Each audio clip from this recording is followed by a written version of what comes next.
guys don't wear white. They don't wear white. They don't wear white. They don't wear white. Ladies and gentlemen, welcome to Breakfast and BS with Vince and friends. I'm your host Vincent Arrein. With me is my co-host, my friend, my compatriot Sergio Sanchez, and we got producer Virgil. Yes, he gets a title. Yay, producer. You know, we're just gonna share a little bit of our lives with you and morning breakfast conversation. We're here at, what's it, the Jewel of the Hills in La Mesa, California, at our favorite restaurant for morning breakfast, Cinefantes, where they treat us oh so right here. Come by and get a big boot of beer. So, you know, I think we'd like to start off this week with, what was it? A week of... We'd like to start off usually our shows with what sucked this week. So we're going to go around the table and talk about our suckage. Sergio, would you like to start us off? This week has been interesting, as all weeks are. I can't say anything particularly that has been it's a lot of long-term stuff that's been bothering me.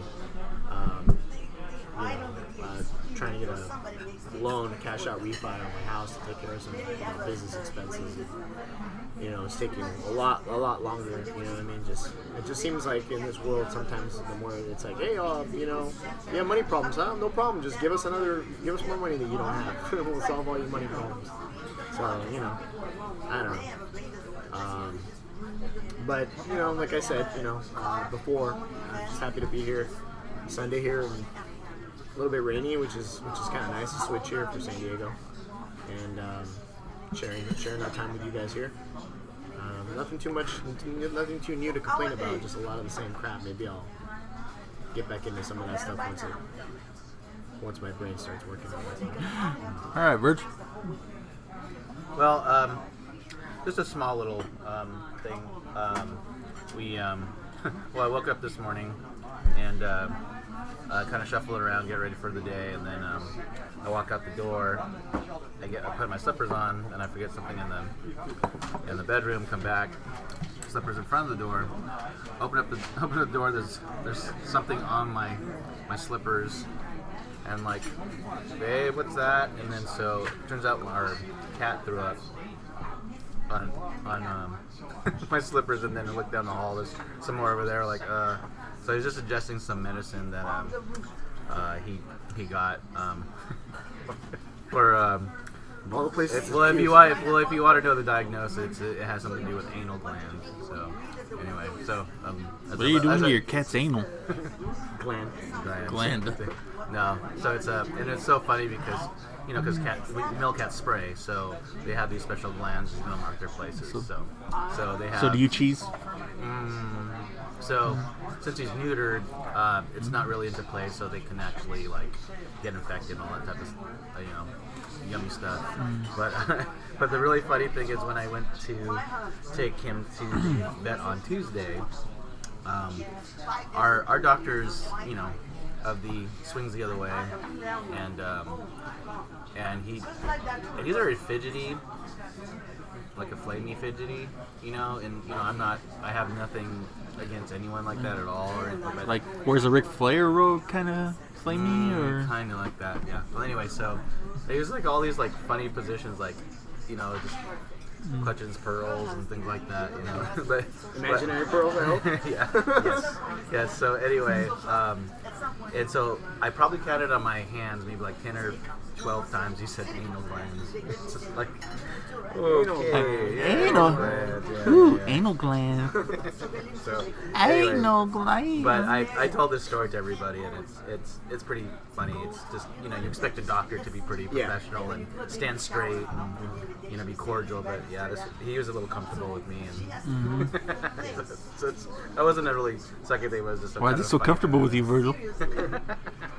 Alright. That gorgeous head of hair. For the record, we love the holidays. We have a lot of friends and family. Yeah, I have friends.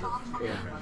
So You know, nothing wrong we with love them emotionally, not other way. I like that. I may look like a bear. I am not.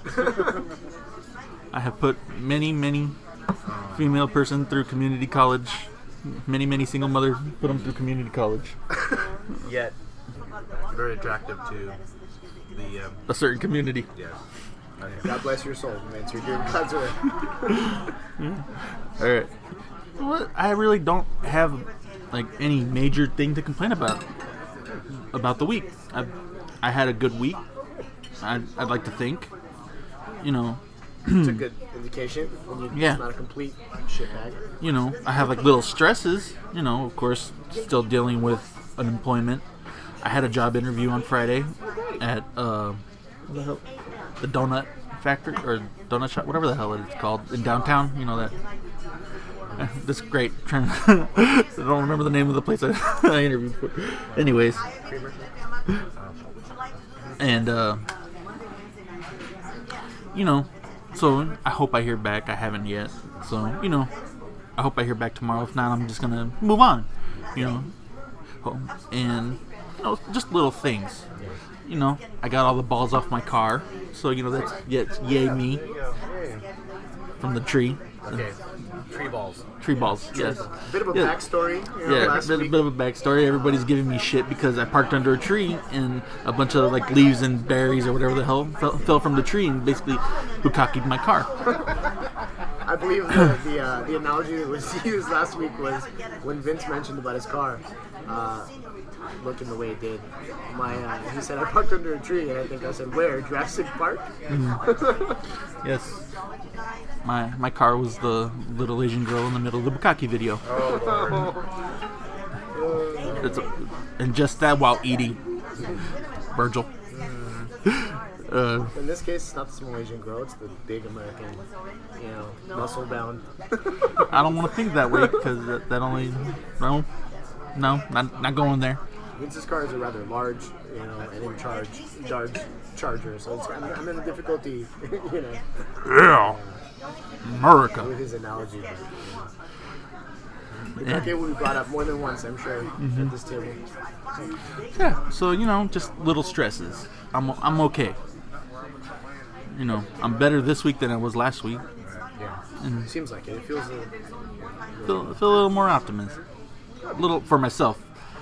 Some friends, I don't know. I worry about, but you know, That's for another podcast. that's for another day. So we can say it to his face. Just ambush him. Jokes. You know. All right. So. In agreement with that. Okay. No, So we- I see that Vince has some topics he wants to discuss, and I think that we had mentioned about something last night, and then he said, "Let's hold it for the podcast." Okay, here we go. All right. You know, through the week, I start going on little tangents for friends that know me on certain things. So here's a couple. Just you know. Have a nice little quiet discussion about. Soapboxes. So I may be on a soapbox. I don't know. You know, I'm a big boy, so it has to be a big soapbox. But that's beside the point. Or two. Dick. Can't just be a big box. It has to be. Oh no, you're at 2. What the hell? Let's just, no. Yeah. Blame the guy with size 15 feet. That's fine. And for the record, that does not mean anything. I want to set that myth straight. So, just... Alright, I want to start off at the top. Kevin Smith. Alright? I'll add to this. I love Clerks. I love his Jay and Silent Bob movies. Those hold a special place in my heart. But who freaking died and made that man king of the nerds? Alright, every time, something nerdy, it's Kevin Smith. And I just find him to be like one of the biggest D-bags around. I don't know, just the way he acts, the way he talks. You know, like I'm forced to see a shit ton of advertisements for his shitty fucking show on AMC called Comic Book Men. And I'm sorry, you're not that cool. You're not that funny. Yes, okay, you're a geek. I get it. You only have hockey jerseys. But, you know, the fact that you're all of a sudden the be-all, end-all. Okay, You've written some great comic books. You've also not finished some comic books. Daredevil, Bullseye. I'm just saying, I invested some money in that. I mean, cover price, but still, that's money. You know. And I'm just... Who died and made you Grand Poobah? Do you get to wear the water buffalo hat when we're not around? Like, do you go out on stage when you're on your talking events doing this with the Night of Kevin Smith? I'm sorry, you know, just because you haven't made a good movie since... What the hell was it? Clerks 2?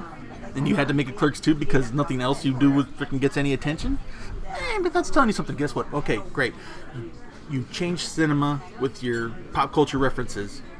Somebody would have done it sooner or later. You know, the fact that all these freaking nerds are just going, oh, I'm drinking up everything he does, even though I only pay attention to freaking what he did in the past. Where were you for Red State? Where were you for anything else? I mean, no, I don't buy it. I don't enjoy it. You're not the be-all end-all for me, pal. Okay, oh, you made Jay and Silent Bob's Secret Stash in New Jersey. Great, you bought a comic book shop. That's not my Graceland. You know, when Stan Lee dies, I might be laying roses at his grave. I'm not gonna lie. God bless you, Stan. You're the man. Everybody knows this. But you're no Stan Lee. You're no Stan Lee. There, I said it. It's been said. I actually want to add on to that because, yeah, I mean, the way he carries himself, nowadays, I mean, granted, he's had some hits. I actually really, really enjoyed Dogma. Mm-hmm. Yeah, I did. But I mean, it's sort of true because, like, the thing is, when you have someone who's riding on the coattails of their own work, which is fine, but then you don't have to be a douche about it. You know what I mean? It's just like it's kind of like, oh, look at me, and it's like, it gets tiring after a while. It's because you're not the bee's knees of everyone's world. So, just know there's things around you that makes the world go around, not that doesn't revolve around you. Yeah, I am just going to put this out there and say that we're going to have some topics where not everybody has a lot to say. In this case, it's going to be me. I find myself hugely, wildly indifferent towards Kevin Smith. I do appreciate a good film. I did enjoy Dogma, Clerks, and, I understand the contribution societally, but I think that the one thing that I can say is I think we have this trend, in this country lately, where I call it the Kanye Westification of, where, you make one good, something that makes noise, regardless if it's a movie, a song, something that makes the Twitter trends or whatever, and all of a sudden, the egos come into play, and it's if you're truly an artist, if you're truly, a musician, it doesn't matter if it makes headlines. You're gonna do what you love. You're gonna make the films that you want to make, regardless of whether or not they make any money, because that's the whole point. Is you're trying to. If it happens to make money, great, but if it doesn't, it just should be, if it does make money, that's no excuse for you to think of yourself as the second coming. You know what I mean? Whenever it comes to any specific genre, because for every one Kevin Smith, there's so many other aspiring, filmmakers who have something to say too, and they should all be, everyone should be given their shot. There should be a filter. Yeah. You know what I mean? It's like, all right, that's good enough. Yeah. We've had enough. You leave Kanye out of that. That man is the rebirth of Jesus. Oh, Lord. And don't touch anything that Bowie. Yes, please. I think that's probably the one rant. He's the rebirth of Bowie. He is the reincarnation before David Bowie even died. Oh, the sarcasm. Don't get me wrong. I love you, Kanye. I love your music, Kanye. Yeah. You batshit crazy. Somebody needs to tell you, just chill out. You need to dial it down. Where's your friend that says, man, why the hell you freaking just just take a chill pill. Just I think dial it that's back. the problem. You know what I mean? He's probably just surrounded by yes men, and Kevin Smith probably is surrounded by a lot of yes men yeah, too. definitely. And that's the thing. It's like, yeah, you go, Kevin Smith. You tell the world about how you're the greatest freaking thing since sliced bread. You know? And I will probably in a later podcast go off on Johnny Depp. But I know some people like Johnny Depp. You leave Tonto alone. After a certain point, I can't stand it. We've reached saturation, I Yeah. think. All right, next topic. All right, so our producer Virgil is in a very wonderful, great Smiths Morrissey cover band, tribute band. What happened? You know, I love it. I love it. And I was at a show last night, and I had a great time. But I want to talk about a Smith song that drives me up the wall, and that's How Soon Is Now. I got nothing against the song. I'm just tired of it. Oh, sweet baby Jesus. Every time the Smiths are used for something, it's always How Soon Is Now.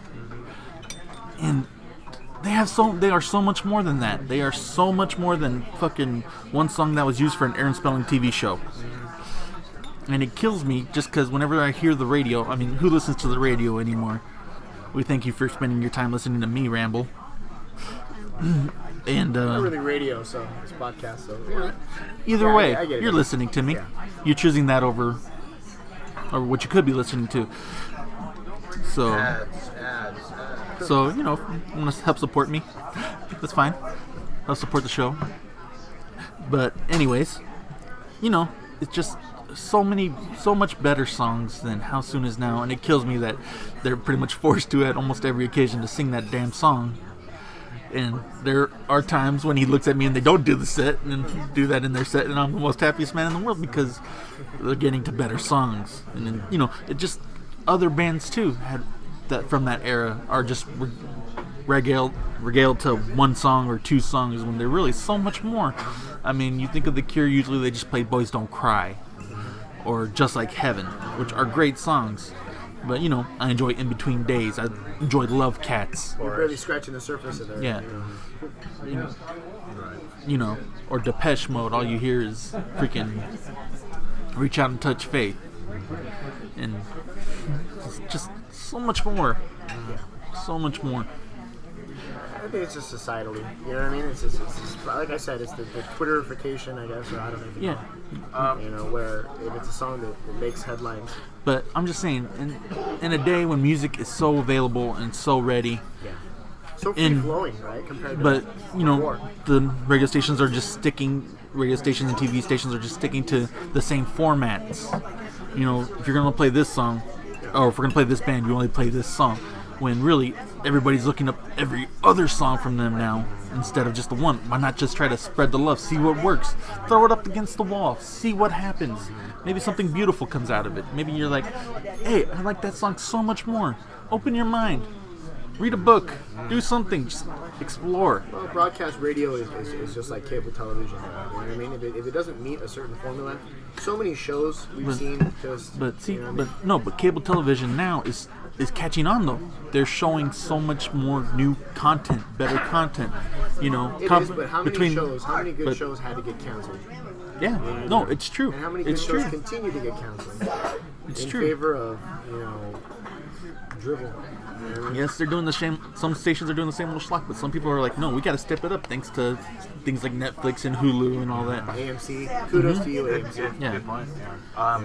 Well, to speak on on Vince's part on that particular song, and this is of course, you know, and being the front man of this band, you know, we are a tribute band.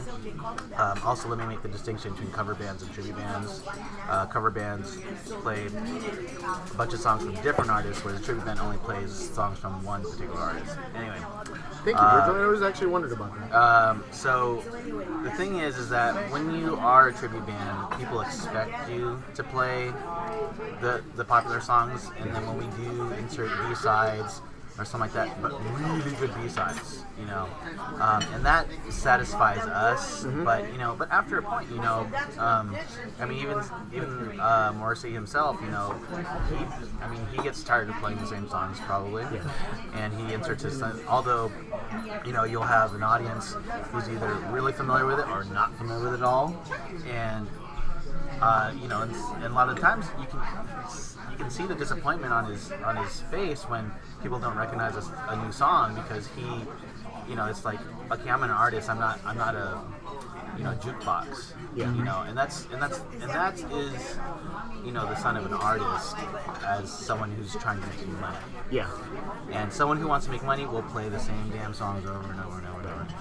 And I'm not saying I'm not trying to make money, or I'm doing it for sole purpose. I'm not doing it for sole purpose of money. I'm actually doing it to make people happy, who've grown up with the music, who it meant something to their lives, especially for me, because it had a lot of personal meaning, especially growing up in those adolescent days and early adulthood, because, you know, that defined, or it helped me out of a lot of horrible places in my life, and just listening to lyrics that, you know, hey, I feel the same. Cool, I feel better. Not so alone anymore. And that's the reason why I do it. I mean, and I can give you more definitions of why this band exists, because if we were just doing the circuit of like, oh, we're gonna do it here, we're gonna do it here, this is House of Blues, we're gonna do this, that's not the point. That's not the point for me. And I think that's why we've lasted so long. I'm not a douchebag booker.